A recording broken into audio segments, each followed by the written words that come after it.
మనము అందరికీ గుర్తుండే ఉంటుంది.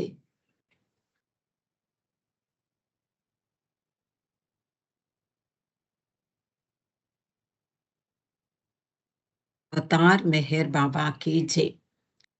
మనం గత సంవత్సరం జాయస్ పాత్ మొట్టమొదటి భాగాన్ని చదువుకున్నాం.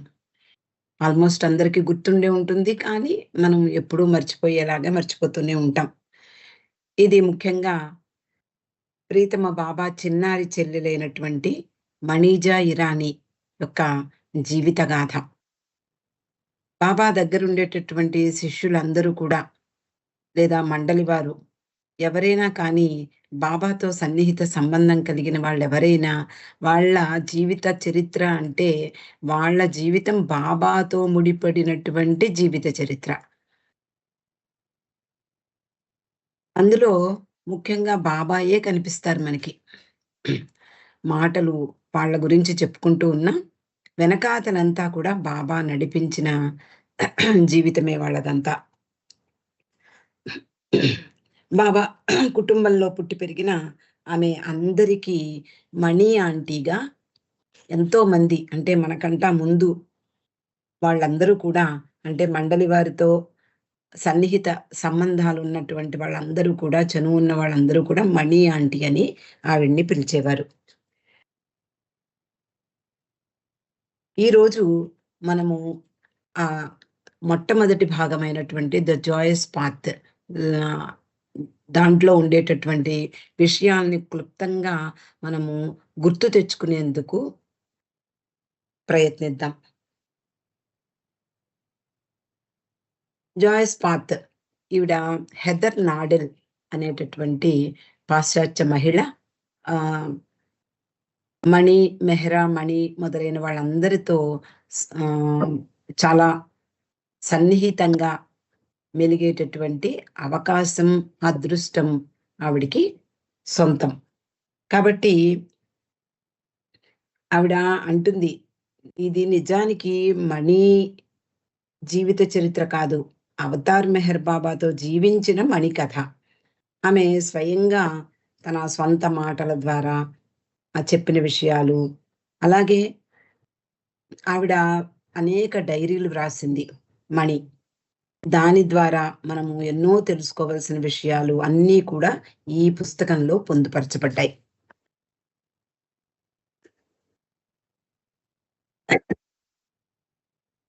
షెరియార్జీ షిరీన్ దంపతులకు చిట్ట చివరి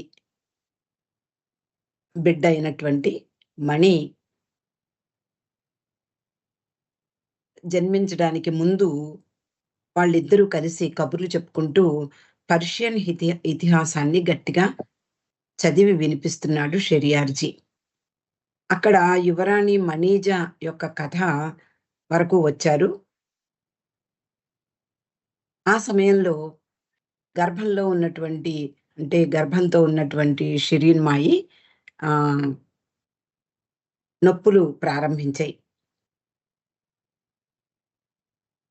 ఆ సమయంలో వారు 5గురు కుమారుల్లో రెండవ వాడైనటువంటి మెర్వాన్ అప్పటికే వారితో ఉండటం లేదు. అప్పటికే బాబా మెహరాబాద్‌లో ఉంటున్నారు. తరచు వస్తూ వెడుతూ ఉన్నారు. ముగ్గురు మగపిల్లలు కూడా వాళ్ళతోటే బాబాతోటే ఉండేవారు. అలా ఆవిడ జన్మించిన తర్వాత ఆ యువరాణి పేరైనటువంటి మణిజా పేరు పెట్టుకుంది షిరీన్‌మయి.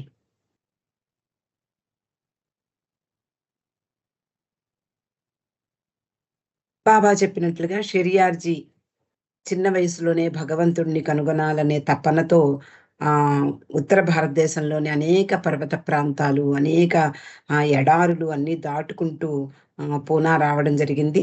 ఆ తర్వాత షిరీన్ మాయితో వివాహం జరిగింది. ఆ తర్వాత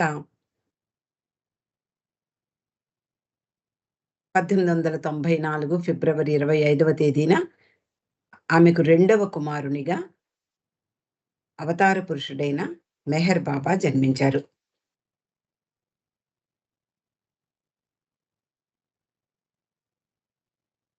ఆ తర్వాత ముగ్గురు మగపిల్లలు, ఆ తర్వాత చిట్టచివరిగా మణిజ జన్మించింది.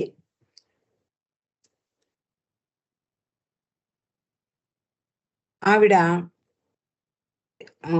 జన్మించిన నాటి నుండి కూడా ఆవిడకి తనకి బాగా గుర్తున్నటువంటి విషయాలన్నీ కూడా హెదర్ నాడెల్‌కి చెప్పడము. అలాగే బాబా ప్రేమికులు, యాత్రికులుగా వచ్చినటువంటి మెహరాజాద్ వచ్చినటువంటి వాళ్ళందరికీ ఎప్పుడూ కూడా నవ్వుతూ, పాటలు పాడుతూ, ఎంతో ఉత్సాహంతో, ఉల్లాసంగా ఉంటూ మణి అందరికీ వివరించేది.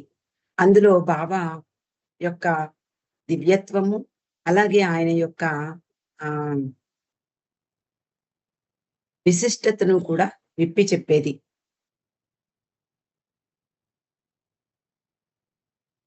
ఎంతో మంది అంటే వాళ్ళ కుటుంబంలో ఎంతో మంది బాబా ప్రేమికులుగా స్థిరపడ్డారు. అనేక మంది ఆయన శిష్యులుగా ఆయనతో పాటు జీవించడానికి ఆయన ఆశ్రమానికి వచ్చేశారు.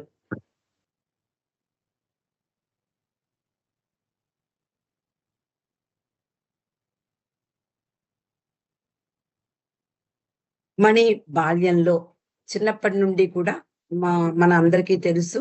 మణి పుట్టినప్పుడే బాబా ఆమెను ఆ బిడ్డను తన చేతుల్లోకి తీసుకున్నారు. ఇంకా స్నానం చేయించలేదు. అలా ఎత్తుకోకూడదు అని చెప్పి షిరీన్‌మాయి ఎంత చెప్పినా వినిపించుకోలేదు. ఈమె నాకు చెందిన బిడ్డ అని అప్పుడే ఆయన ప్రకటించారు.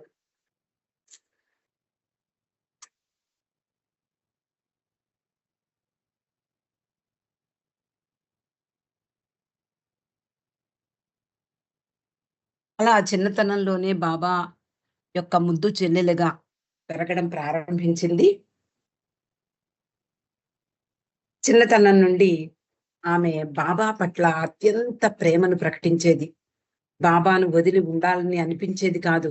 కానీ తప్పదు. తల్లితో పాటు బాబాని చూసి వెనక్కొచ్చేసేది. అలా బాబా చెల్లెలైనటువంటి మణి స్కూల్లో చేరినప్పటికీ కూడా స్కూలుకి సెలవులిచ్చినప్పుడల్లా బాబా దగ్గరికి వస్తూ ఉండేది. షిరీన్ మాయి కూడా ఎన్నో కష్టాలు ఎదుర్కొంది. ఆహ్, అనేక అంటే చుట్టుపక్కల వాళ్ళందరూ కూడా బాబా యొక్క దైవత్వాన్ని అంగీకరించిన వాళ్ళందరూ కూడా ఆమెను ఎగతాళి చేసేవారు. పరిహాసం చేసేవారు. అయినా సరే తట్టుకుని అన్నిటికీ ధైర్యంగా ఎదుర్కొంది షిరీన్‌మయి.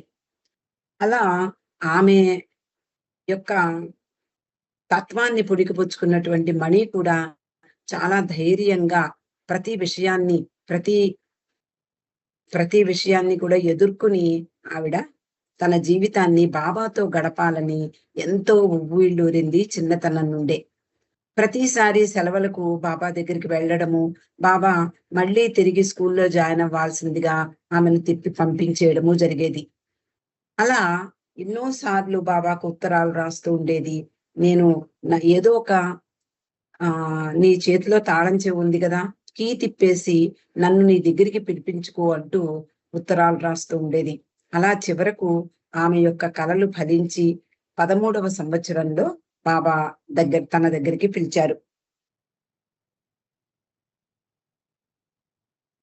అలాగే నవజోత్ కూడా బాబా ఆమెకు తల్లి షిరీన్‌మాయి మణికి నవజోత్ నిర్వహించడానికి కూడా ఆమె అంగీకరించలేదు. బాబాయే నా దగ్గరికి రావాలి అంటూ ఆహ్,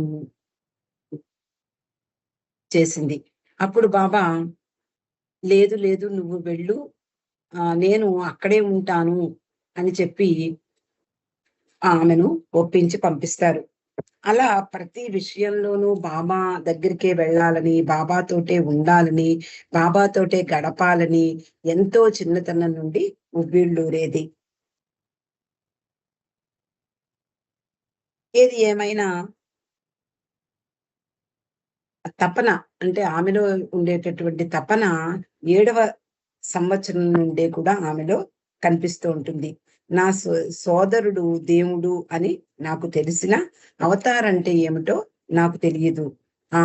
అని పరితపించేటటువంటి ఆమెకు ఒక కల ద్వారా అవతార పురుషుడు అంటే ఎవరో స్పష్టంగా తెలియబడింది ఆమెకు కల ద్వారా.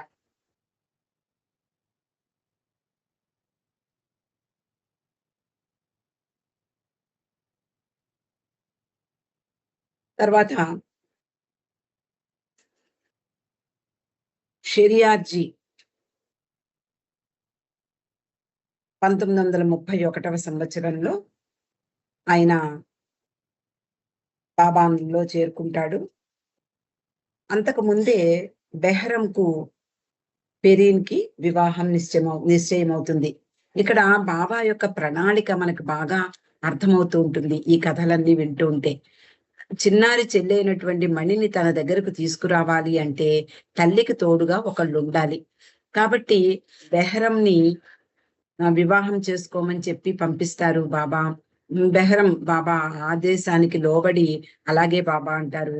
అంతకు ముందే అంటే తండ్రి ఉన్నప్పుడే పెరిగిన్ అంటే చాలా నిరుపేదరాలైనటువంటి ఆ పేద కుటుంబంలో పుట్టినటువంటి పెరీన్‌ని బెహరంకిచ్చి వివాహం చెయ్యాలని నిర్ణయిస్తారు. తర్వాత ఆయన తండ్రి చనిపోయిన తర్వాత బెహరం పెరీన్‌ని వివాహం చేసుకోవడం జరుగుతుంది. అప్పుడు మణిని తన దగ్గరికి పిలిపించుకుంటారు. అలా తల్లిని వ్యతిరేకించమని అంటే తల్లి ఏం చెప్పినా కూడా వ్యతిరేకిస్తే అప్పుడు నీ తల్లి నా దగ్గరికి పంపిస్తుంది అని కూడా బాబా చెప్తారు. తల్లిని కూడా నిజంగా బాధగా ఉన్నా కూడా ప్రతి విషయంలోనూ ఆమెకు ఎదురు చెప్పేది మణి. తర్వాత ఎంతో బాధపడేది. ఊరికే ఆమెను విసిగిస్తున్నానని, ఊరికే ఆమెను బాధ పెడుతున్నానని తలచి బాధపడుతూ ఉండేది మణి. కానీ తప్పదు. ఆమె నోటితో నువ్వు మెరోగ్ దగ్గరికే వెళ్ళిపో. నాకిక్కడ అక్కర్లేదు నువ్వు అనే చెప్పే వరకు ఆమె సతాయిస్తుంది. అలా ఎప్పుడైతే తల్లి ఆమెకు పర్మిషన్ ఇచ్చిందో బాధగానైనా ఆమె బాబా దగ్గరికి వెళ్ళడానికి సిద్ధమవుతుంది. 13వ సంవత్సరంలో 13 సంవత్సరాలు నిండిన తర్వాత బాబా ఆమెను పిలుస్తారు.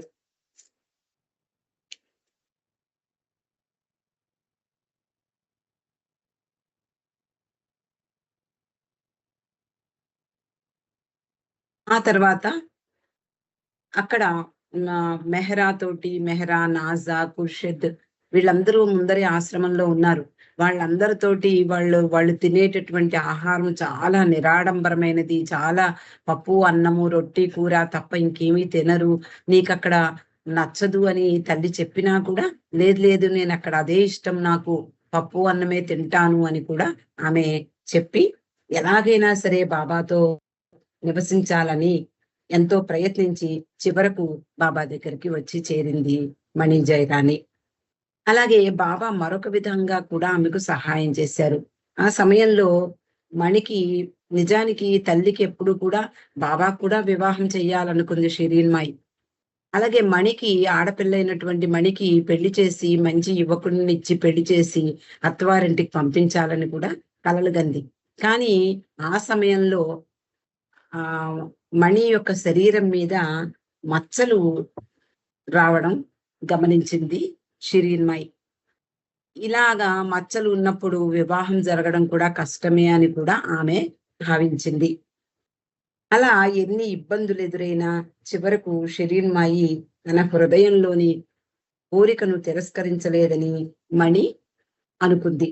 ఎలాగైతేనే తల్లి ఆశీస్సులతో బాబా ఆశ్రమంలో చేరిపోయింది. షిరీన్‌మాయితో కొత్త కోడలైనటువంటి పెరీన్ అలాగే ఇద్దరు కొడుకులు ఆమెతో ఉండడంతో షిరీన్‌మాయి కూడా ఎలాగో సర్దుకుంది. బాబా నుండి ఉత్తరం వచ్చింది. నువ్వొచ్చి వెంటనే నా దగ్గరికి వచ్చేయమని చెప్పి ఉత్తరం వచ్చింది. అలా ఆమె బాబా దగ్గరికి వెళ్ళిపోయింది. 1932 నవంబర్‌లో ఆమె 14వ జన్మదినానికి ఒక నెల ముందుగా ఎంతో కోరికతో ఎంతో తపించి ఉన్నటువంటి మణి బాబా దగ్గరికి వచ్చేసింది. ఆమెకు ఉత్తరం రాస్తారు. దుస్తులు మాత్రమే తెచ్చుకోవాలి అని. అలాగే అంటూ ఆమెకు అంటే మామూలు దుస్తుల్ని మాత్రమే తీసుకుని మిగిలినవన్నీ వదిలిపెట్టేసి తను ఎంతో తనకిష్టమైనటువంటి చిన్న చిన్న బొమ్మలు తాను తయారు చేసుకున్నవి అన్నీ కూడా వదిలిపెట్టేసి వస్తూ చివరకు స్కిప్పింగ్ రోప్ అనే ఆట ఆడే వస్తువు అంటే తాడు ఆట ఆ ఆట ఆడేటటువంటి ఆ తాడుని తెచ్చుకోకుండా ఉండలేకపోయింది. పర్వాలేదు రోపే కదా! తాడే కదా! అని ఆ ఉద్దేశంతో ఆమె తన పెట్టులో పెట్టేసుకుంది. తర్వాత మర్చిపోయింది. చివరకు బాబా అంటే చిన్న బలహీనతను అంటే బాబా ఆదేశాన్ని ఏమాత్రము దాటకుండా ఎంత జాగ్రత్తగా బాబా పట్ల ప్రేమ, అలాగే ఆయన పట్ల ఉండేటటువంటి భక్తి, ఆ డెడికేషన్‌తో ఆమె బాబా దగ్గర నివసించడం ప్రారంభించింది. అప్పుడు నాసిక్‌లో ఉండేవారు. మణి నాసిక్ వెళ్ళిన వెంటనే అక్కడికి చాలా మంది పిల్లలు వస్తూ ఉండేవారు.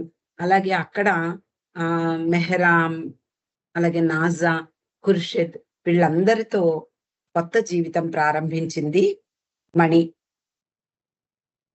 నిజానికి ఆశ్రమానికి శాశ్వతంగా వచ్చి చేరడం అంటే ఏమిటి అంటే, మంటల్లో దూకడం లాంటిదే. మంటల్లో అడుగు పెట్టడమే అని చెప్పేది మణి. నిజానికి క్రమక్రమంగా నెమ్మదిగా అడ్జస్ట్ అవ్వడం కాదు.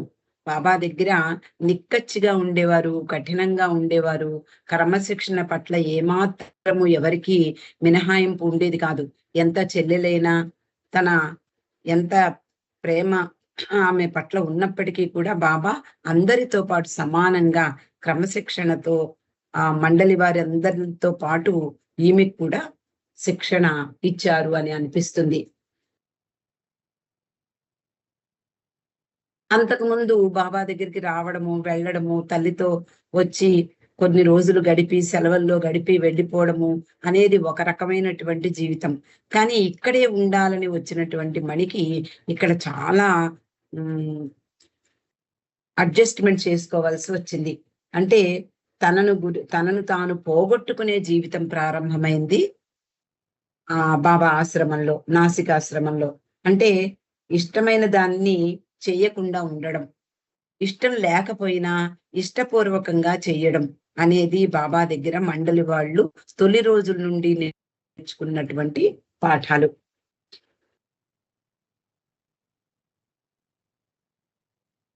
ఆమెకున్నటువంటి బంధాలు అంటే తల్లితోనూ, అన్నదమ్ములతోనూ, అలాగే అన్ని బంధాలను వదిలి బాబా దగ్గరికి రావడం అంటే సాధారణమైనటువంటి విషయం కాదు.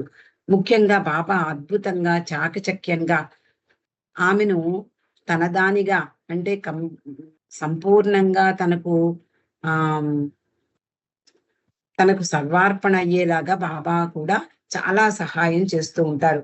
ఆమెకు తెలియకుండానే అనేక విషయాలు జరిగిపోతూ ఉండేవి.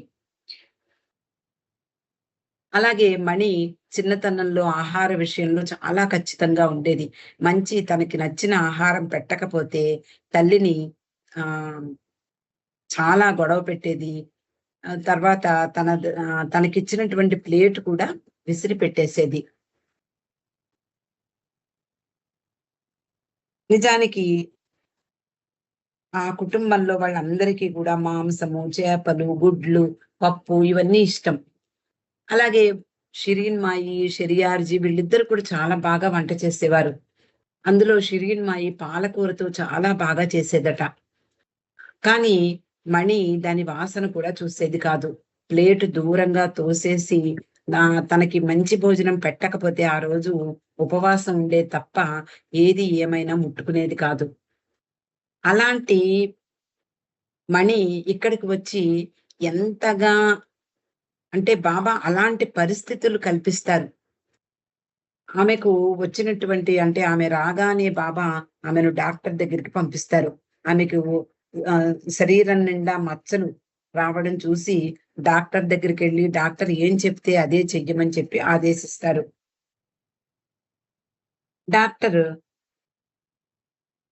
ప్రత్యేకంగా ఆహారం తీసుకుంటే నయమైపోతుంది అని కూడా ఖచ్చితంగా చెప్పాడు. అందువలన అనేక ఆహార పరిమితుల్ని పెట్టాడు ఆ డాక్టరు. అంతేకాకుండా ఏమీ తినకూడదు. బియ్యం, గోధుమలు తినవచ్చు కానీ పప్పు తినకూడదు అన్నాడు. అలాగే ఉడికించిన పాలకూరను మాత్రమే ఎక్కువగా తినాలి అని కూడా ఆ డాక్టర్ చెప్పడం వల్ల ప్రతిరోజు ఉడికించిన పాలకూరనే తినవలసొచ్చేది. అది ఆమె మొట్టమొదట తప్పదు. బాబా దగ్గర ఉన్నప్పుడు బాబా ఆదేశానికి విరుద్ధంగా ఏదీ జరగకూడదు. అలాగే ఆమె సర్దుబాటు చేసుకుని మొత్తానికి అలవాటు చేసుకుంది. పాలకూర తినడం అలవాటు చేసుకుంది. తర్వాత ఇంక పాలకూర లేకపోతే ఉండలేని పరిస్థితి కూడా వచ్చేసింది ఆమెకు. తర్వాత బాబా ఒకసారి పప్పు, అన్నం పెట్టి ఆమెను ఆమెకు ఆనందం కలిగించారు. అలా బాబాతో జీవితం ఎలా ఉంటుంది? అలాగే ఎంత హాయిగా అందులో అంటే బాబా ఒక ప్రక్కన ప్రేమ అందిస్తూనే కాఠిన్యంగా కూడా వ్యవహరించేవారు. అలాగే ఎంతో హాయిగా, సరదాగా కూడా గడిచిన రోజులు కూడా ఉన్నాయి. బాబా ఆదేశాలకు కట్టుబడి ఉంటూ, పరిమితులకు లోబడి, స్వీయ క్రమశిక్షణ ఇవన్నీ కూడా అలవాటు పడింది మణి. నిజానికి ఎలాంటి పరిస్థితులు ఎదురైనా మండలి వాళ్ళు కోరుకున్నది ఏమిటి అంటే బాబాతో జీవించడం. బాబా ఎప్పుడు అంటే ఏదైనా చిన్న పొరపాటు చేస్తే ఎక్కడ బయటికి పంపించేస్తారో అని భయం కూడా వాళ్ళల్లో మెండుగా ఉండేది. కాబట్టి వాళ్ళందరూ బాబా దగ్గర నుంచి ఏదో పొందుతాము అని కాకుండా బాబా పట్ల ప్రేమతో మండలి వాళ్ళందరూ కూడా రావడం జరిగింది.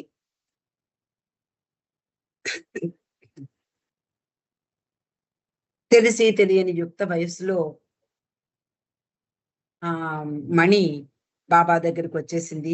చాలా గంభీరంగా ఉండేవాళ్ళు వాళ్ళందరూ కూడా బాబా ఎదురుగా. ప్రతి ఆలోచన, ప్రతి చర్య కూడా వాళ్ళది కాదు, బాబాదే అయిపోతుంది.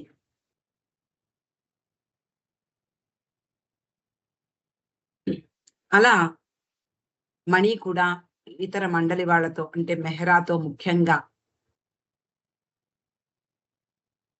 మొత్తం దృష్టి అంతా కూడా బాబా మీదే ఉంచేది.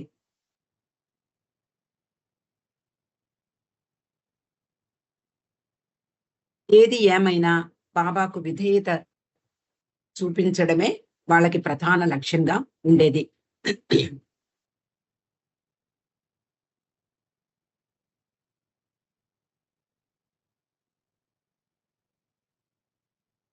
తర్వాత మణి ఇంటి నుండి బాబాతో ఉండడానికి వచ్చేసిన సందర్భాల్లో వాళ్ళని కలిసిన అంటే మా తల్ తల్లి, అన్నదమ్ముల్ని కలవడానికి కూడా బాబా పర్మిషన్ అయితేనే వాళ్ళని కలిసి మాట్లాడేది.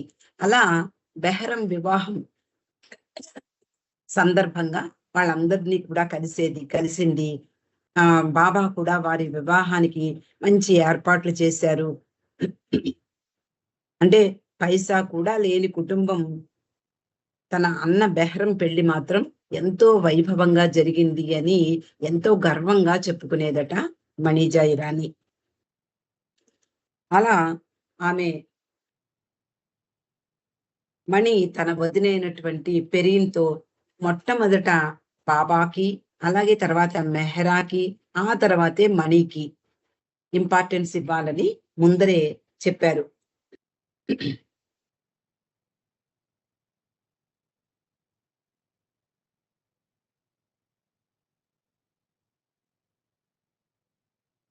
అలా మెహరాబాద్ వచ్చేస్తారు.